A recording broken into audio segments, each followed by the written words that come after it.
Welcome to Praveena's home kitchen. இன்னைக்கு மல்லி துவையல் எப்படி பண்ணுறதுன்னு பார்க்கலாம். என் துவையல் வந்து லெமன் சாதம், புளியோதரை, தயிர் சாதம் எல்லாத்துக்குமே மேட்சாக இருக்கும். அதுக்கு தேவையான பொருள் வந்து கொஞ்சமாக கொத்தமல்லி இலை, அது கூட ஒரு ஒரு 2 கருவேப்பிலை க்ளீன் பண்ணி வச்சுருக்கேன், 4 பச்சை மிளகா, கொஞ்சமாக தேங்காய், ஒரு 4 பல் பூண்டு, உளுத்தம்பருப்பு. கொஞ்சமாக எண்ணெய் ஊற்றிடுவோம். உளுத்தம்பருப்பை ஃபஸ்ட்டு வறுத்தெடுத்துடலாம்.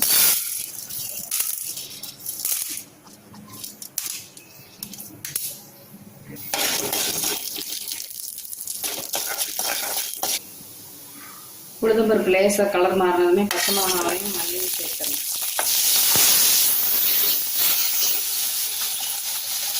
புளின்னு சொல்ல மறந்தேன். இந்த அளவுக்கு புளி எடுத்துக்கணும், அதையும் இதை சேர்த்து வதக்கணும்.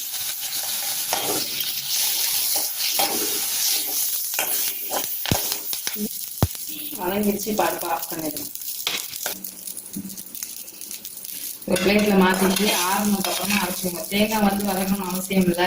ஏதாவது வெளியூர் ஏதாவது போகிற மாதிரி இருக்குன்னா தேங்காயை வதக்கி எடுத்திங்கன்னா சட்னி கெடாமல் இருக்கும். அதை வறுத்து எடுத்தது எல்லாமே ஆறிடுச்சு. இப்போ நான் அதை மிக்சி ஜாரில் மாற்றிடுறேன்.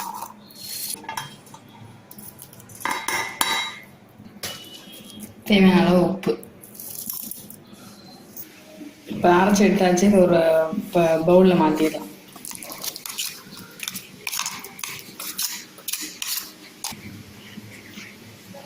துவையல் தாளிக்கணும்னு அவசியம் இல்லை. இது வந்து ரொம்ப ஈஸியாக பண்ணிடலாம். நீங்களும் உங்கள் வீட்டில் ட்ரை பண்ணி பாருங்கள். இந்த வீடியோ பிடிச்சிருந்தா லைக் பண்ணுங்கள், ஷேர் பண்ணுங்கள், சப்ஸ்கிரைப் பண்ணுங்கள்.